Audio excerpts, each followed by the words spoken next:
We left off last week talking about stress, so we're going to start this week talking about coping. And what coping is managing stress effectively.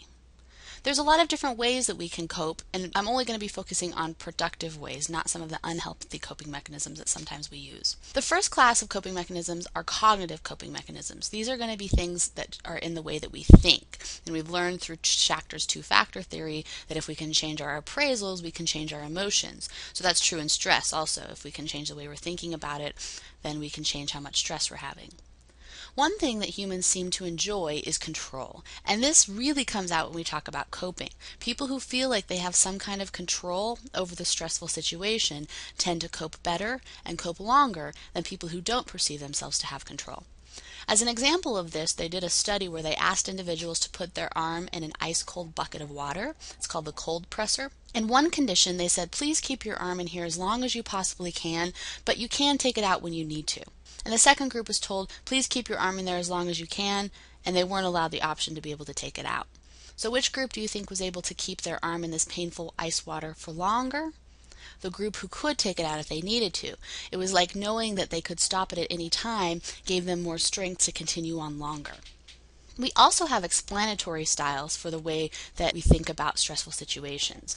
Everybody will make one of each of the following. So first, you're going to either make a global explanation or a local explanation for a stressful event. So let's say that you've not done very well on a math test.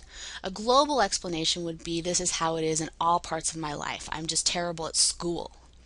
Local explanation would be something that's more specific to this exact situation. I did really bad on this exam. And you could see how a global explanation would be more stressful because it makes you feel bad about a lot of different contexts, whereas a local explanation is much easier to be able to deal with. You also make a distinction between internal explanations or external explanations.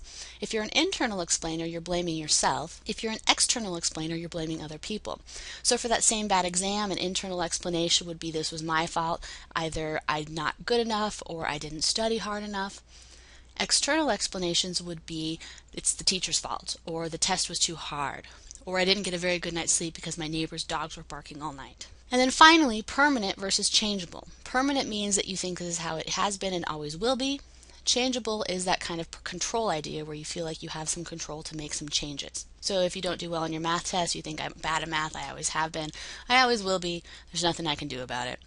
Or there's changeable, where I've struggled with math in the past, but I can still do something about it. Let me see what kind of study changes I can make. Let me go talk to the professor, etc., etc. Remember that you do one at each level. So if some people are global, internal, permanent explainers, and some people are local, external, changeable explainers. And the first set, the global, internal, permanent explainers, tend to be pessimists, while the local, external, changeable people tend to be optimists, which is related to this cartoon that I think is pretty funny. Another class of coping mechanisms are social coping, and social coping is probably one of the most important areas where we need coping help. Social support is the ability to have people in your life who are there to listen to you when you have concerns, when you're upset about something. They validate your emotions, they help you through it, they give you suggestions. It's not just people to spend time with when things are bad, but people who can be open with and honest with and they still like you. And social support is probably the most important thing for our psychological well-being. People who have social support cope much more effectively than people who don't have social support. We also tend to be either problem-focused copers or emotion-focused copers. What it means to be a problem-focused coper is that when something stressful happens, you tend to look at how can I fix this, what can I do to make changes. If you're an emotion-focused coper, you tend to focus on the emotional experiences that you have from that stressful situation. So very stereotypically, men tend to be problem-focused copers. They want to give solutions for problems. And women tend to be more emotion-focused copers, where they're looking for validation for their emotions.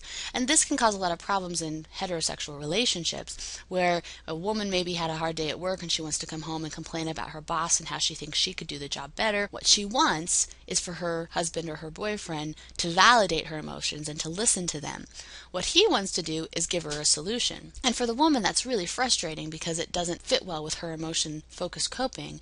And for the man, it becomes very frustrating because he just wants to be like, get over it, do something about it, make a change, stop complaining, because he's a problem-focused coper. So this might cause a lot of fights in relationships. So hopefully you can see this if this happens in your relationship and try to come to a compromise where maybe problem-focused coper can let the emotion-focused coper vent for a little while, say things like, I know that really sucks, and then the emotion-focused coper needs to allow the problem-focused coper to provide some solutions and need to take them seriously. So try and work with each other if you have different coping strategies. Then lastly, we have behavioral coping, and there's a lot of different things within the context of this. One is relaxation techniques, so this could include meditation, this could include guided relaxation or breathing techniques. Also exercise. Exercise is one of the best things we can do for ourselves to improve our mood because remember, exercise releases endorphins, and endorphins make us feel better. And then oftentimes finding a therapist or a counselor is helpful because it provides an opportunity to share about what's bothering you to someone who's objective and who's trained to help you dig deeper and figure out what you can do to make changes in your life.